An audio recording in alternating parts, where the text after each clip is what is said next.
और बिलफर्ज अगर वो मान भी जाती तो मैं इनकार कर देती, क्योंकि जिसको मैंने कहना था मैंने खुद कह दिया था। और तुमने दादा को कहा था ये सब करने के लिए? दादा की ख्वाहिश थी।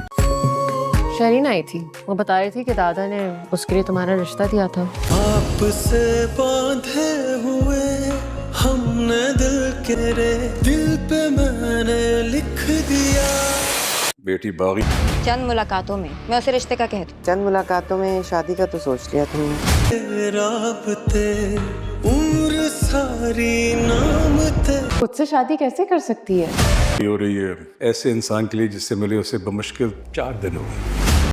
मुरसलीन साहब ने अपने बच्चों को हर चीज़ मुहैया की, लेकिन उनकी तरबियत में कहीं ना कहीं कोई कमी रह गई थी, जिसका इंजाम आगे जाके उनके दोनों बच्चे भुगतेंगे। शरीन के रवैये पे बहुत डिसहार्टेंड है। शरीन खुद अपना पाँव कुल्हाड़ी पर मार रही है और मुरसलीन और हारून रशीद और शाजिल उसे मना कर रहे हैं, लेकिन वो नहीं रुकती। वो अपनी बात पर बाजिद है और वो अपनी माँ के साथ मिलकर ये रिश्ता आगे बढ़ाना चाहती है।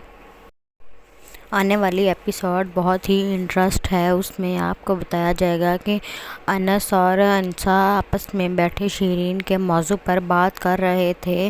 अंसा कहती है कि आपको क्या लगता है कि आपके ताया शरीन को मना लेंगे या शरीन अपनी बात पर बाजिद रहेगी? तो अनस उसे खामोश होने का इशारा देता है। अंसा खामोश हो जाती है। इतने में शाजिया बेगम आ रही होती हैं। वो सारी बातें सुन लेती हैं और कहती हैं, मेरी बेटी पे तबसरा करने की बजाय पहले अपने बारे में तो सोचो, तुम इस घर में कैसे लाई गई हो। वो जवाब देना चाहती है, लेकिन वो खामोश रहती है क्योंकि उसे अनस ने खामोश होने का कहा था। इसलिए अंसा खामोश रहती है और अपनी नाराज़गी जाहिर करके कमरे में पाँव टपक कर कमरे में चली जाती है। जब वो कमरे में जाती है तो अनस उसे मनाने की बहुत कोशिश करता है। ये बात आगे जाकर अनस और अंसा के रिश्ते में भी गलतफहमियाँ पैदा करेगी, क्योंकि अंसा अपने गुनहगार को ढूंढने की कोशिश कर रही है और अनस बिल्कुल खामोश बैठकर तमाशा देख रहा है। यही उसकी सबसे बुरी बात है। और जब अंसा तैयार होकर यूनिवर्सिटी जाने के लिए कमरे से बाहर निकलती है तो वो देखती है कि मुरसलीन की फैमिली में अभी भी रिश्ते के मौजू पर बहस हो रही है।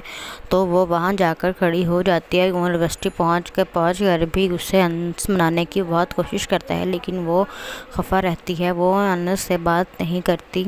जब वो कमरे से तैयार होकर बाहर निकलती है तो वो देखती है कि बहस हो रही है। तो वो कहती है कि हमारे घर में लड़ाई शुरू ना हो जाए। वो पास आती है, कभी कहती है मैं जाऊं या ना जाऊं। जब खड़ी होती है तो वो शाजिल अपनी बहन को ड्राइंग रूम में खाने के टेबल पर कह देता है कि मुझे वो रिश्ता पसंद नहीं है, तुम मुझसे शादी नहीं करोगी। तो बहन कहती है क्यों, उसमें क्या कमी है? तो वो कहता है नहीं, मुझे वो रिश्ता नहीं पसंद। वो देखता है शाजिल कि अंसा खड़ी है, तो वो अंसा के पास आता है और आकर कहता है कि तुम खड़ी हमारी बातें क्या सुन रही हो? वो कहती है सारा घर तुम्हारी और तुम्हारी फैमिली की बातें सुन रहा है, मैंने सुन ली तो क्या कोई बड़ी बात हो गई है? तो शाजिल की माँ शाजिया बेगम आती हैं और बेटे की साइड लेना शुरू करती हैं, जिस पर अंसा कहती है कि हाँ ठीक है, जो मेरी वीडियो देखता होगा वो कहता होगा वो कौन शख्स है जिसने अपनी ज़िंदगी में ही जहन्नम ख़रीद ली है और आखिरत में भी जहन्नम ख़रीद ली है। मैं उसकी ज़िंदगी को मज़ीद जहन्नम बनाऊंगी, मैं उसको जेल की सलाखों के पीछे करूंगी।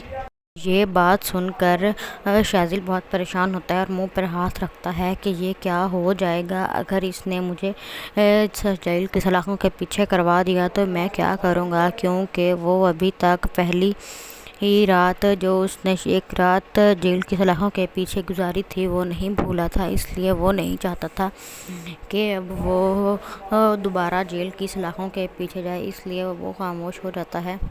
जिस पर शाजिल कुछ नहीं बोलता और इतनी देर में अनस वहाँ आ जाता है।